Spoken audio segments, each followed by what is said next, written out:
Soalan 6. Jisim minyak masak yang dikeluarkan pada tahun 2020 adalah 4/5 juta kilogram. Jisim pengeluaran bagi setiap bulan adalah sama banyak. Berapakah jisim minyak masak yang dikeluarkan dalam tempoh 3 bulan? Apa pula soalan ditanya. Jadi siapa yang tak mahir, yang tak nampak kehendak soalan, pertama sekali kita gariskan nombor. Dan tengok cerita dia. Juta, 4/5 juta kilogram. 4/5 juta kilogram. Jadi kat sini ada kilogram. Cerita yang pertama. Cerita yang kedua, setiap. Kena potong. Setiap tu maksudnya satu. Kalau kita baca balik, jisim pengeluaran bagi 1 bulan adalah sama banyak. Maksudnya setiap bulan tu 1 bulan, 1 bulan, 1 bulan. Jadi, 1 bulan. Nombor ni berkaitan bulan, 3 bulan. Jadi, cerita yang kedua adalah bulan. Itu saja cerita dia. Kita tengok operasi apa yang terlibat. Kalau kita baca 4/5 juta, sini 4/5 juta kilogram. Jisim pengeluaran bagi setiap bulan adalah sama banyak. 1 bulan sama banyak. Kemudian soalan dia tanya 3 bulan berapa? Kan ni, 3 bulan berapa? Berapakah jisim minyak masak ni? Berapakah jisim minyak masak? Jisim minyak masak dalam tempoh 3 bulan. Itu soalan dia. Dia tak tanya pun 1 bulan berapa. Langsung tak tanya. Dekat mana yang kita boleh dapatkan maklumat lagi? Dekat sini. Pada tahun 2020. 1 tahun, dia tak cakap tak letak setiap satu kat sini. Tak setiap ataupun satu atau bilangan. Tak. Dia cuma bagi tahu pada tahun sekian. Inilah key dia. Cerita tentang bulan. Tapi ada tahun. Jadi maksudnya sini 12 bulan. 1 tahun. Itu memang kena tahulah fakta tu. 12 bulan, 1 tahun. Daripada Januari sampai Disember ada 12 bulannya. Jadi, ini untuk murid yang tak mahir. Murid yang mahir dia akan nampak, dia akan terus bahagikan dan darab saja. Untuk murid yang tak mahir. Okey, apa yang kita akan buat? Kita akan buat yang kita panggil, ini petak cerita. Kita akan cari. Soalan dia tanya 3 bulan. Ni tanda soal. Ambil sebelah ni, 3. Cari fakta yang terlibat. Kita tak boleh pergi pada 1. Sebab nanti kita nak darab sebelah dia. Ni tak ada. Susah. Jadi tak boleh pergi situ. Pergi daripada 3 ni, pergi ke 12. Buat bahagi 12. Pergi pada 4/5 juta. Kita buat darab. 3 pergi pada 12 buat bahagi. 12 pergi pada 4/5 juta buat darab. Saya punya cara memang macam ni. Jadi, gunakan pecahan. 3 per bahagi. Bahagi tu adalah pecahan. Sama. Bahagi pecahan tu sama. 3 per 12 ataupun 3 bahagi 12 darab dengan 4/5 juta. Tengok cara saya selesaikan macam mana. Ini untuk secara pecahan lah. Secara darab, tukarlah. 4/5, 1/5/2 darab. Nanti saya akan tunjukkan cara darab. Cara perpuluhan. Ini saya buat cara pecahan yang saya suka. Cepat. Baik. Sekarang tengok Ini guna sifir 4. Sebab tu saya cakap kena mahir sifir. Guna sifir 4. 1/4, 4. 3/4, 12. Kita boleh permudahkan yang lain pula.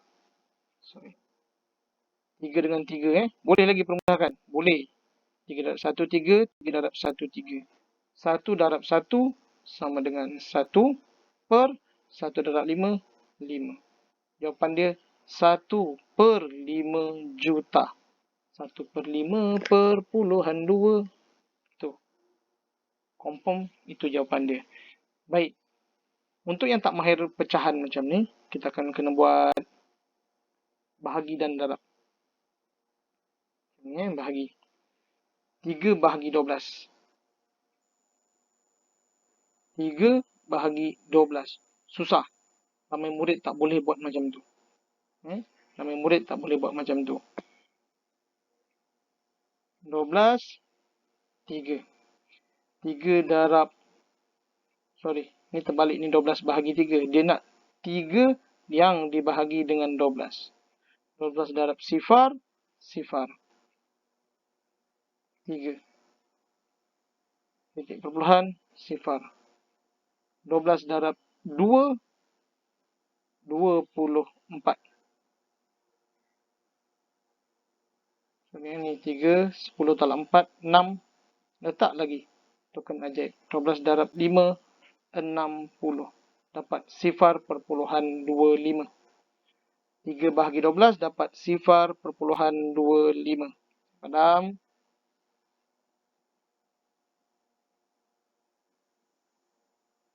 Sifar perpuluhan 25 ni nak darab dengan 4/5. Nak darab dengan 4/5 ni. 1/5 perpuluhan 2. Darablah. 4 darab 2 dapat perpuluhan 8. Maksudnya 4/5 adalah perpuluhan 8. Sifar perpuluhan 8. Jadi darabkan. Sifar perpuluhan 25 darab dengan ni. 8/8. Sifar perpuluhan 8. Baik, kita akan darabkan. 5 darab 8.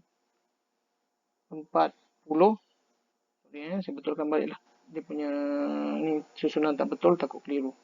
Sifar kat sini. Macam tu. Balik. Baik, semula.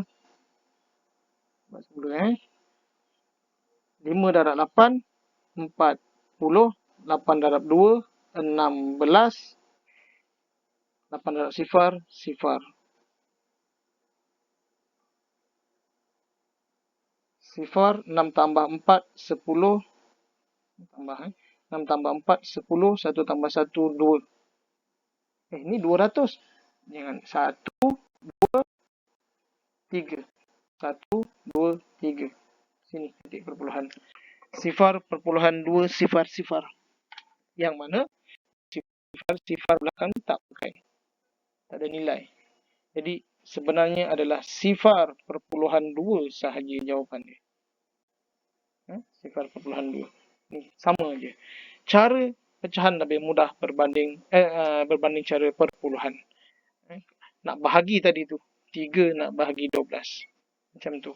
Ataupun mungkin boleh 4/5 kena bahagi dengan 12. Itu boleh juga kita boleh terbalikkan, tapi saya tak tunjuk cara yang tu. Itu sahaja. Ini untuk murid yang tak faham. Ini untuk murid yang tak nampak nak kena buat macam mana. Murid yang nampak, dia akan bahagi 12, siap-siap. Kemudian dia akan darab dengan 3. 4/5 ni kita akan dapat perpuluhan 8 ataupun 800,000 bahagi dengan 12. Buatlah bahagi dengan 12. Macam saya tak suka sangat banyak-banyak nombor. Saya sangat suka pecahan. Itu sahaja. Senpai.